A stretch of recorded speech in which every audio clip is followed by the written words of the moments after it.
Olá a todos, me chamo Douglas Oliveira, sou aluno de graduação de Engenharia Química e estudante do PRH NP36.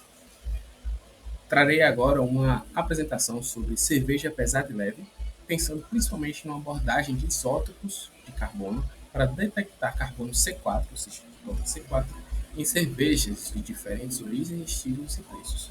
Mas por quê? Bom, primeiramente, a cerveja ela é feita por meio da fermentação do malte de cevada e de outros ingredientes, né? Claro, aditivos, e que são utilizados para produzir esta bebida, que é muito popular, seja no mundo e seja no Brasil. É válido observar que no Brasil 60% do consumo alcoólico, ou seja, de bebidas alcoólicas, esse álcool aí presente nesse consumo é 60% em parte da cerveja. Isso de acordo com Rich e Rosé.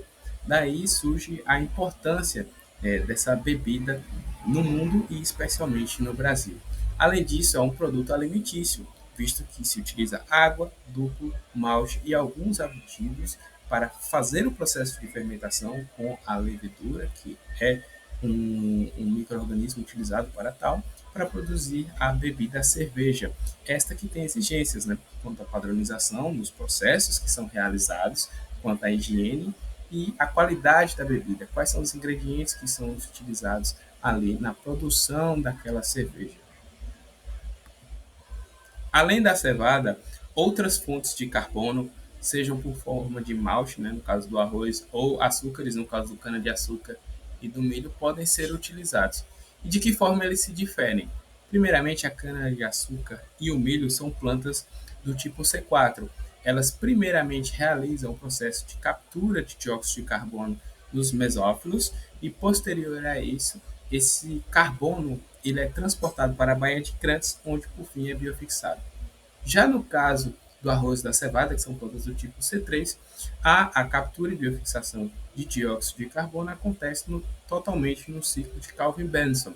Isso faz com que plantas C4 em lugares quentes e com alta luminosidade tenham uma menor fotorrespiração se comparados a plantas do tipo C3. Isso aumenta a sua eficiência energética. E o que isso implica, né?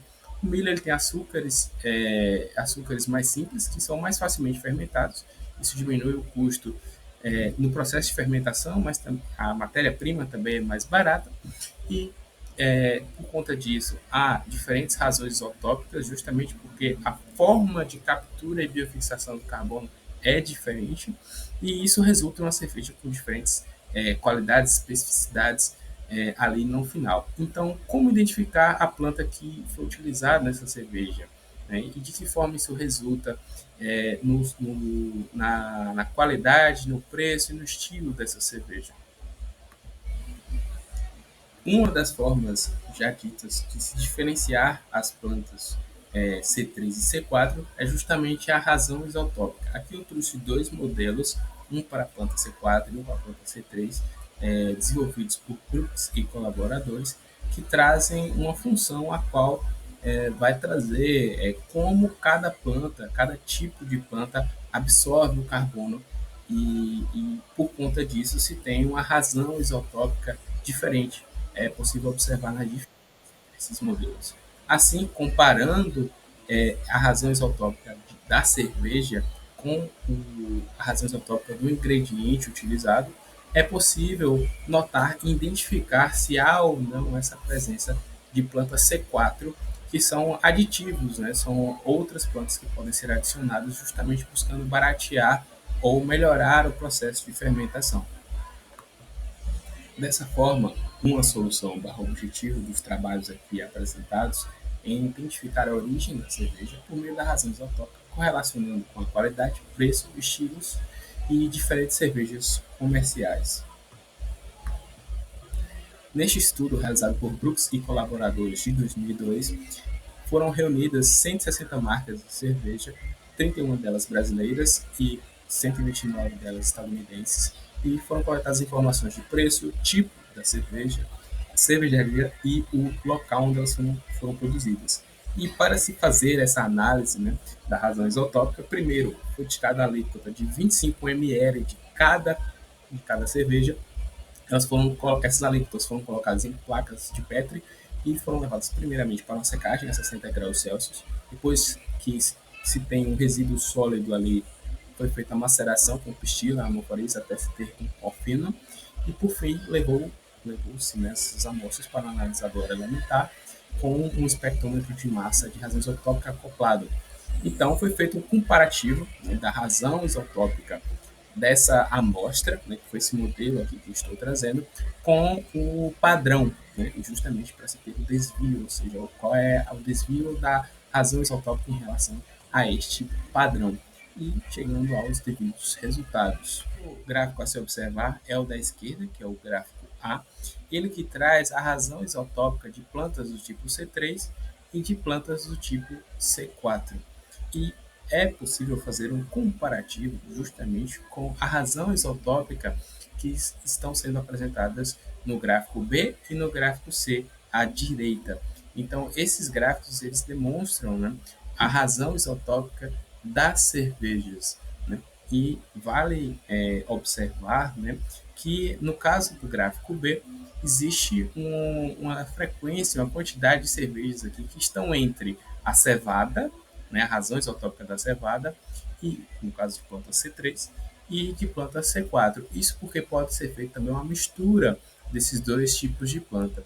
E nota-se também no gráfico C, onde no caso do Brasil se tem uma razão isotópica mais próxima aqui de planta C4, indicando a presença da utilização dessas plantas como uma mistura ali no processo de fermentação e produção dessas cervejas. Em contrapartida, a Europa tem uma razão isotópica muito mais próxima de planta C3, indicando uma maior presença, predominância desse tipo de planta sendo utilizada no processo de produção das cervejas europeias. Separando essas cervejas por nacionalidade, né, no país, e avaliando a porcentagem de carbono C4 nelas, é possível notar primeiramente um destaque aqui para o Brasil, onde se tem cervejas com alta porcentagem de carbono C4 se comparado a outros, né? Em contrapartida da Europa aqui com a baixa porcentagem de carbono C4 e uma certa distribuição aqui no caso das cervejas estadunidenses. E já no caso dos estilos, se tem uma distribuição aqui de diversas porcentagens de carbono C4 no US Style, enquanto os outros estilos de cerveja normalmente têm porcentagens mais características de cada estilo.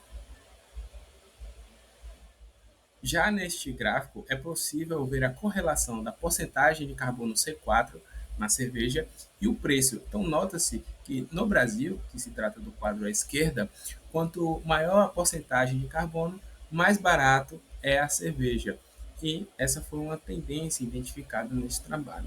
Já para as cervejas estadunidenses, há um certo também barateamento da cerveja à medida que há uma maior porcentagem de carbono C4.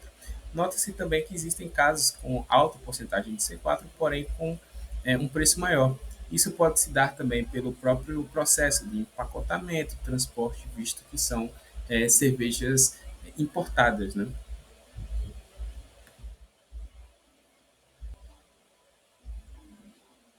Como considerações trazidas nesses trabalhos, as cervejarias maiores, né, principalmente no Brasil, utilizam uma porcentagem maior de carbono quanto a C4, seja pela quantidade, né, em massa de produção de cerveja, seja pelo barateamento dessa produção.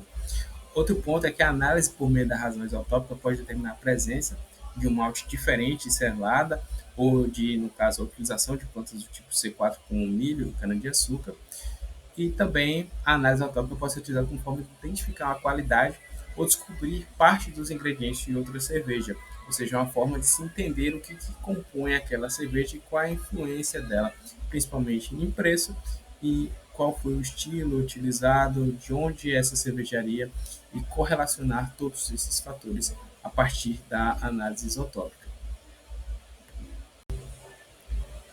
Essas são as referências que eu utilizei para a elaboração deste trabalho e gostaria de agradecer pela atenção.